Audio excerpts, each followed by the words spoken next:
So today our journey takes us to Burnley in Lancashire. Burnley is a town roughly about 20 miles away from Manchester. Preston is not too far away. Blackburn, Bury, Oldham, Rochdale are all adjoining towns. It's very famous for its cotton industry. And the name Burnley, I think, comes from something called Brunlea, which means meadow by the river Brun, which even a lot of people in Burnley may not be aware of. It has a few famous landmarks like the Leeds and Liverpool Canal, something known as the Weaver's Triangle, and the ringing tree. Now, my knowledge of Burnley is not fantastic. It was very famous for its cotton mills and cotton industry. And in 2013, Burnley was awarded the Enterprising Britain Award from the UK government. Isn't that amazing? Anyway, according to Malik Abdurrahman from Oldham, they're still struggling with electricity. Laugh, that was a joke. They do have electricity because Burnley Football Club play there, known as the Clarets, which was founded in 1882. Would you believe that? And Burnley FC are known for their toil and their hard work and for staying in the Premier League for many years. They're currently in the Championship and likely to come up soon as well. Anyway, let's have a look at the journey. Let's go and have a look what happens in Burnley today. Very different from this introduction. Okay, enjoy.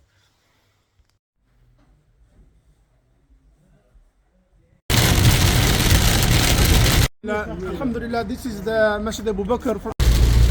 Peace and blessings to you wherever you are in the world. My name is Javez Khan.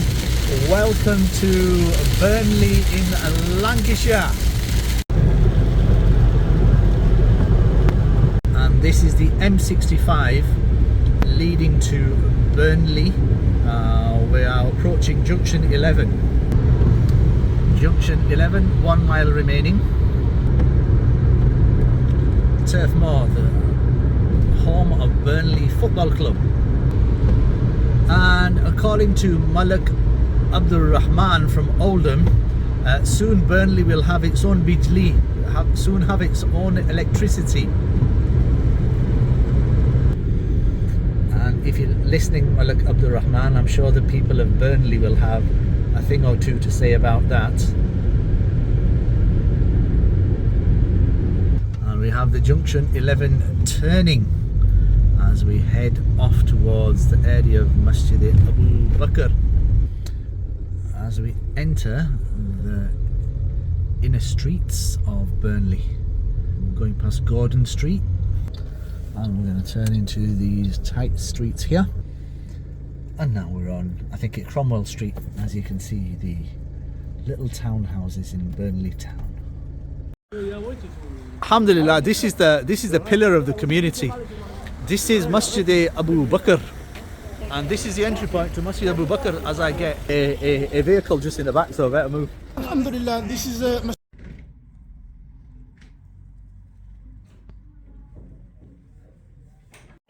Right, so I'm in the car park, and the guys have just read Maghrib, and the guys just see some of them are just hanging around, mashallah, right? And the car park's been developed recently. However, I have somebody with me very, very, very special, and you to him right now. So I have with me Hafiz Muhammad Ibrar, who's going to tell us a little bit more about Masjid Abu Bakr, and he's right here.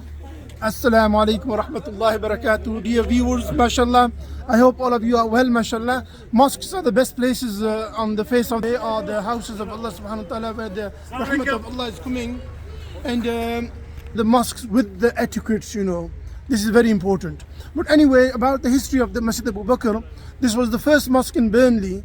It was originally housed at 114 Rectory Road.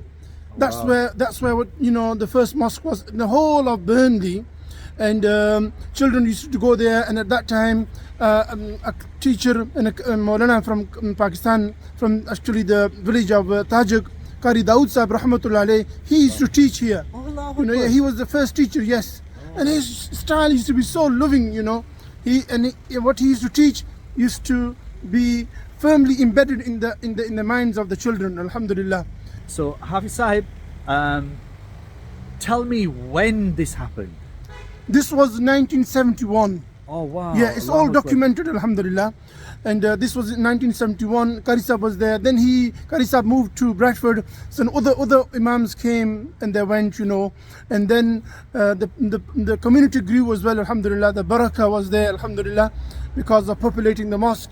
So now they bought in 1994, around 1990s, 94, around this time, they bought this place. And guess what?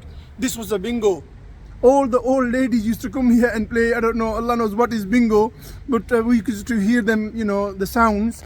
So this was the bingo, and then the Muslims bought it, and the original mosque was those houses were demolished, and now this has been done inside, outside, alhamdulillah, in beautiful mosque, you know, and really warm environment, Hafiz warm Sahib, atmosphere. I'm really interested, mashallah. So look, you said 1971. Yeah. So go for me decade by decade. 1980, You know, actually, roughly speaking. Alhamdulillah, 1980s was there was Qari Muhammad Din Sahib here. Okay. He's also passed away, you know.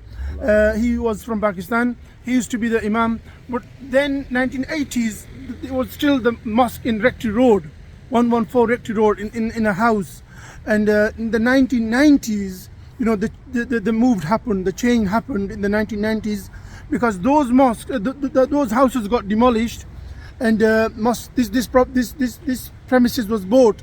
Okay, so tell everyone in terms of the purchase of the building, how it happened. What do you remember? I don't remember much of that. You know? Okay. Yeah, that was left to the elders, and Allah give them jazaak khair. Some of them are old, some of them are past away. Youngsters, mashallah, and everybody is benefiting, you know. Okay. And even now, as you can see, there's a Hifz class here, you know, by very, very good Qari Sahib. And there's upstairs, there are also boys classes, alhamdulillah, and on one side others, little girls classes, uppers are teaching them.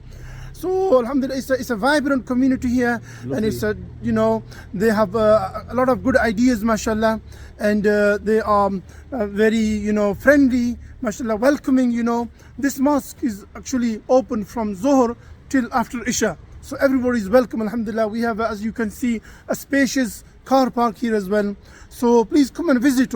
It's good to be, you know, seeing each other, alhamdulillah. And Allah give all of you barakah. Allah be with you, all of us. MashaAllah, we are speaking now, and it's nearly the beginning, you know, the end of Sha'ban and the beginning of the blessed month of Ramadan. Right, one thing about Ramadan, you know, special thing, the du'as are accepted day and night. Okay, Ramadan is coming, du'as are accepted day and night. Every occasion, every second is a special moment in Ramadan, you know. So Allah give us all tawfiq to make du'as for our needs. Because what are we? We are a bundle of needs. We need so many things. Just think how much things we need. So Allah is the one who is needless and who is happy when we make dua to Him, and He wants to fulfill the needs of His servants and His bondsmen.